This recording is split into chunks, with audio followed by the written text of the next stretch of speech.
willkommen bei mir auf dem Kanal. Heute hatte ich wieder mal Lust, den Slow Cooker vorzunehmen, oder den Schongar, oder den Crockpot, oder wie er auch noch immer heisst. Weil eigentlich wäre momentan Grillzeit, aber man kann momentan eher das Scuba-Diver machen, anstatt grillen. Darum sind wir drinnen im Schermen und mit dem hier eigentlich ein typisches Grillrezept machen, nämlich Pulled Beef. Das ist eigentlich, ich habe schon mal ein Pulled Chicken gemacht, ist eigentlich nichts anderes, aber eben mit Rind und nicht mit Poulet. Also, was brauchen wir? Wir brauchen hier einen Cooker. So. Dann machen wir zuerst mal die Sauce und für das brauchen wir Bier. So, jetzt einfach so ein Haus. Dann brauchen wir Ketchup. So.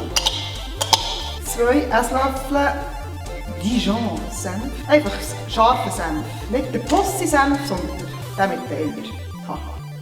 Oder ich mische schon mal. Das ist unsere Katze. Sie hat einen Knall. Eine junge Katze und die ruft die ganze Zeit. Das ist ein Gramm bei uns. So. Dann kommen 3 Löffel braunen Zucker rein. Yeah. Ich hatte schon letztes Mal braunen Zucker drin, und jetzt mit Dünker. Das ist ein bisschen süß. Aber ich mag es jetzt wirklich so, wie es im Rezept drin steht. Dann braucht es eine Arie an Gewürz. Also ich habe das hier mal vorbereitet. Also hier innen hat es getrockneten Rosmarin, Cayennepfeffer, Zwiebelpulver, Knoblauchpulver, Salz, Pfeffer. Habe ich etwas vergessen? Spicken schnell. Paprikapulver.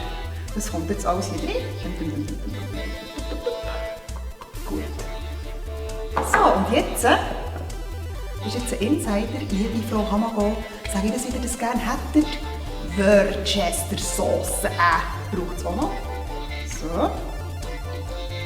Sie hat gerade gesagt, das heisst Worcester Sauce. So. Und jetzt kommt noch der Hauptdarsteller. Und das wäre ein Rindsschulterbraten. Mal Rindsschulterbraten, parierte.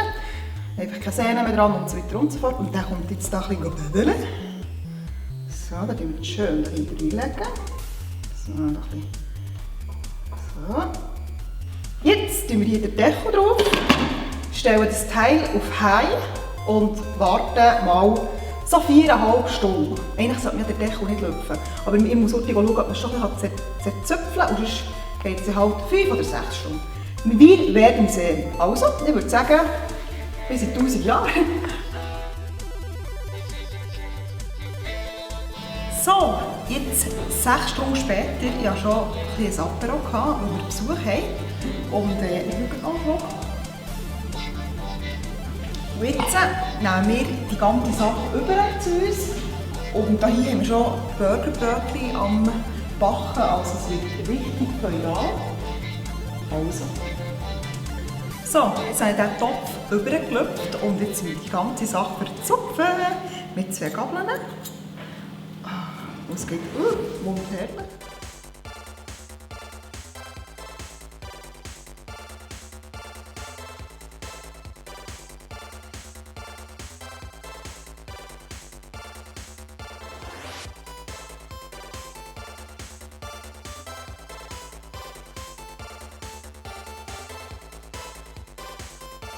So, Burgerbrötchen sind parat.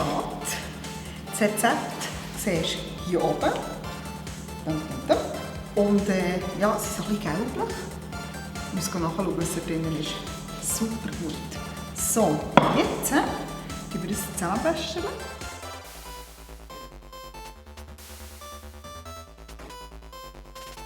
That's it. That's it.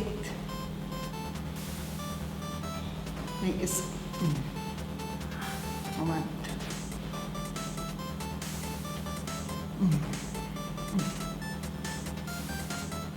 Es ist wirklich, es ist mega saftig, aber das ist für mich immer ein gutes Zeichen, weil ich einfach gerne Soße und so weiter und so fort. Ich habe wirklich einfach das Fleisch genommen, die Gürkli, das Tomatli und es ist wirklich einfach so eine richtige Explosion im Mund. Perfekt! Und vor allem das würzige Brötchen. Hammer! Also das kann ich nur empfehlen, weil du musst gar nichts machen für das.